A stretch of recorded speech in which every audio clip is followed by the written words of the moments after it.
तुम्ही प्रचारासाठी गावोगावी फिरताय तर लोकांचा प्रतिसाद कशा पद्धतीने? खरं तर आयुष्यात असं कधी वाटलं नव्हतं की बारामतीची पोटनिवडणूक होईल आणि आपणा सर्वांचे नेते, या राज्याचे उपमुख्यमंत्री स्वर्गीय अजितदादा यांच्यानंतर अशा प्रकारची पोटनिवडणूक लागेल असं कधीच वाटलं नव्हतं. दादा अशा प्रकारे आपल्यातनं निघून जातील हे तर स्वप्नात सुद्धा कोणाच्या आलं नसेल. परंतु दुर्दैवानं आपल्या सगळ्यांवर ही वेळ आलेली आहे आणि शेवटी प्रक्रिया ही चालत राहत असते. आणि अजितदादा तर नेहमी सांगत असतात होते की बाबा काम करत राहा. त्या पद्धतीनं या राज्याच्या उपमुख्यमंत्री आदरणीय सुनेत्रा वहिनी या आता या पोटनिवडणुकीसाठी उभ्या आहेत.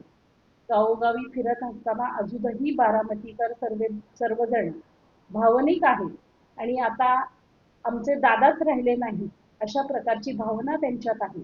परंतु गावात जात असताना आम्ही त्यांना सगळ्यांना हेच सांगतोय की आमच्यापेक्षा दादा हे तुमच्या परिवारातले किंवा तुम्ही एक जवळचा परिवार आहात. परंतु ही प्रक्रिया चालत राहणार आहे आणि त्या निमित्तानं आता आम्ही सगळेजण खरं तर मतदान मागण्यासाठी कोणीच येत नाही. पण आम्ही पण सगळेजण दादांप्रती असणारा आमचा स्नेह, प्रेम व्यक्त करण्यासाठी आणि एक श्रद्धांजली म्हणून दादांना व्यक्त करण्यासाठी तुमच्याकडे येत आहोत. आम्हाला माहिती आहे आमच्यापेक्षा जवळचे तुम्ही दादांना होतात आणि तुम्ही कधीच दादांना सोडू शकत नाही.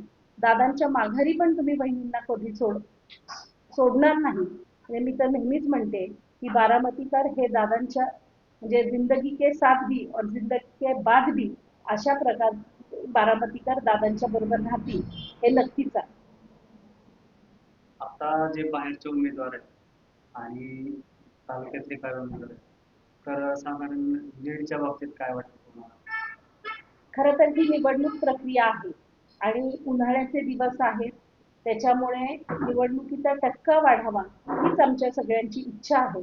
तुम्ही बारामतीकर तर शक्तीनं प्रयत्न करणारच आहात, पण त्याबरोबर आमचा थोडासा हातभार लागावा म्हणून आम्ही खरं तर मतं मागण्यासाठी नाही तर एक हातभार लावण्यासाठी आणि तुमच्यावरचं आणि दादांवरचं स्नेह व्यक्त करण्यासाठी आदरणीय सुनेत्रा वहिनींच्या पाठीशी तुम्ही तर सगळेजण खंबीरपणे उभे आहात.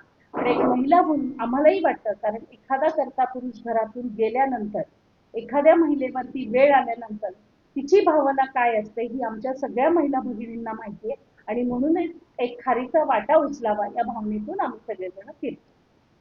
बूथ कमिटी असेल किंवा जे काही कार्यकर्ते आहेत ते कशा पद्धतीने काम चांगलं काम करतायत कारण शेवटी एक दादा हा तुमचा फक्त बारामतीचा आधार नव्हता तर ह्या जिल्ह्याचा आणि महाराष्ट्राचा आधार होता. त्याच्यामुळे वयस्कर माणसंही भावनिक आहेत. दादा गेलेत आता काय राहिले अशा प्रकारची पण भावना आहे.